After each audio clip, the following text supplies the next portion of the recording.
سلام علیکم، امیدوارم که خوب باشید و ساعت 11:57 به وقت دبی هست. من داشتم میخوابیدم ولی 3 روزه که به شدت هوس کردم این بستنی ترند رو امتحان کنم. گفتم سزار جون، دنیا ارزششو نداره، پاشو برای خودت سفارش بده و رفتم تو اپلیکیشن کریم و سفارش دادم. حالا میخوام باهاتون این بستنی رو شیر کنم که ببینیم آیا این هوس من ارزش این همه واو ارزش داشت یا نه.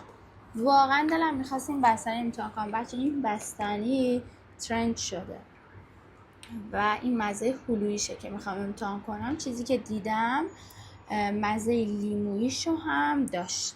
بعد این هلوییش اندازه بندی داشت، این مثلا سایز کوچیک‌ترش، یه سایز بزرگترش هم داشت. حالا میخوام امتحان کنم ببینم چه مزه میده.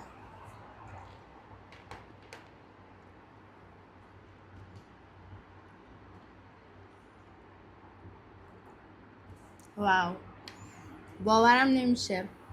همونجور که همتون میدونید من خیلی شیرین خور نیستم، یعنی از چیزای شیرین خوشم نمیاد، اما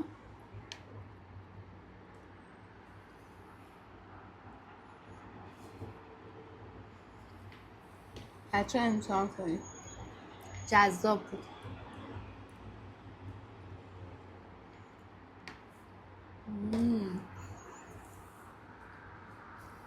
این دیگه واسه من زیاده، ادامهش رو میذارم چیت دی بعدی.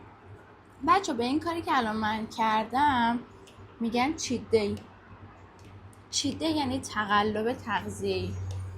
از همون جایی که همتون منو میشناسید که من با رژیم های اغراق‌آمیز و مسخره کنار نمیام، بهتون میگم یه روزای چیت دی کنید. مثلا این که من این ساعت دوباره بستنی بخورم واقعا تکرار نمیشه، حداقل تا هفته دیگه. این اسمش چیت دی بود، یعنی تقلب تغذیه‌ای. امیدوارم که هوس نکرده باشید، ولی اگر در دسترستون هست یه بار امتحان کنید. خوشمزه بود.